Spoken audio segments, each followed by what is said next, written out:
साथियों नमस्कार, आप देख रहे हैं सत्यपथ।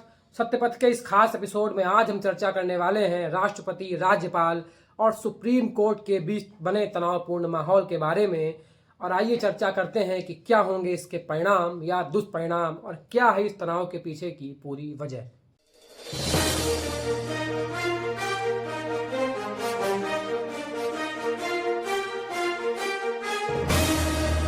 कल ये जो राज्यपाल, राष्ट्रपति और सुप्रीम कोर्ट के बीच पूरी तनाव की स्थिति बनी हुई है, इसका जन्म उस समय हुआ जब तमिलनाडु सरकार सुप्रीम कोर्ट में एक अर्जी लेकर के पहुंची कि तमिलनाडु के राज्यपाल ने उसके कई बिल अपने पास रोक करके रखे हुए हैं, वो उन पे हस्ताक्षर नहीं कर रहे हैं।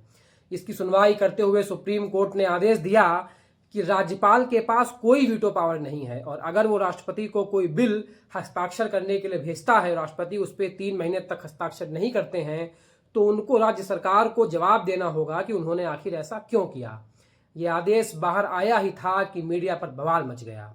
इस पर उपराष्ट्रपति जगदीप धनखड़ ने सुप्रीम कोर्ट को आड़े हाथों ले लिया। वो गाहे बगाहे, चाहे राज्यसभा का फ्लोर हो या मीडिया हो या वो जहां कहीं बोलने जाते हों, वो ये प्रश्न उठाते रहे कि आखिर सुप्रीम कोर्ट संसद की सर्वोच्चता और राष्ट्रपति या राज्यपाल को आदेश कैसे दे सकता है।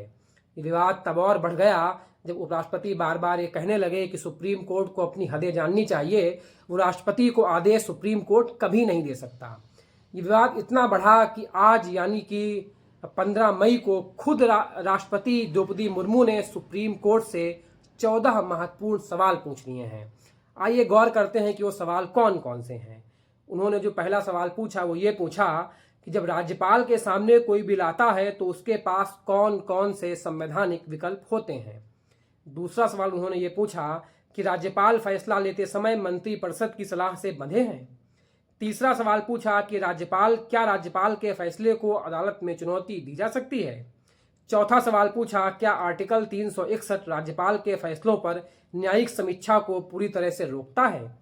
पांचवा सवाल पूछा अगर संविधान में राज्यपाल के लिए कोई तय समय सीमा नहीं है तो क्या अदालत कोई तय समय सीमा तय कर सकती है। छठवां सवाल पूछा क्या राष्ट्रपति के फैसले को भी अदालत में चुनौती दी जा सकती है। सातवां सवाल क्या राष्ट्रपति के फैसलों पर भी अदालत समय सीमा तय कर सकती है। आठवां सवाल क्या राष्ट्रपति को सुप्रीम कोर्ट से राय लेना अनिवार्य है। नवां सवाल क्या राष्ट्रपति और राज्यपाल के फैसले पर कानून लागू होने से पहले ही अदालत सुनवाई कर सकती है।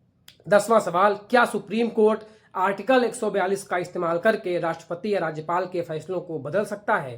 11वां सवाल क्या राज्य विधानसभा द्वारा पारित कानून राज्यपाल की स्वीकृति के बिना लागू होता है। 12वां सवाल क्या संविधान की व्याख्या से जुड़े मामलों को सुप्रीम कोर्ट की 5 जजों की बेंच को भेजना अनिवार्य है।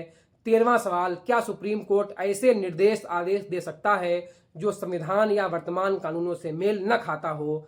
14वां और महत्वपूर्ण सवाल क्या केंद्र और राज्य के बीच विवाद सिर्फ सुप्रीम कोर्ट ही सुलझा सकता है। राष्ट्रपति, राज्यपाल और सुप्रीम कोर्ट के बीच पनपा ये विवाद अतिशीघ्र खत्म होना चाहिए, नहीं तो ये देश के लिए घातक हो जाएगा।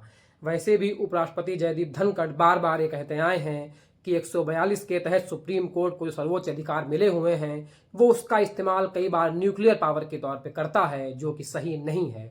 वैसे भी देश के सर्वोच्च संस्थानों के बीच में आपसी टकराव कभी भी देश के लिए लाभप्रद नहीं होता है। यहाँ एक महत्वपूर्ण सवाल ये भी है कि क्या देश का सुप्रीम कमांडर और सबसे बड़े कॉन्स्टिट्यूशनल पोस्ट पर बैठा हुआ राष्ट्रपति, क्या उसे सुप्रीम कोर्ट किसी तरह का आदेश दे सकता है, और अगर ऐसा होता है तो यह अपने आप में विवाद एक घातक मोड़ ले लेता है। आप बताइए क्या है इस पूरे विवाद में आपके विचार। लाइक करिए, शेयर करिए और सब्सक्राइब जरूर करिए। देखते रहिए सत्यपथ। बहुत बहुत धन्यवाद।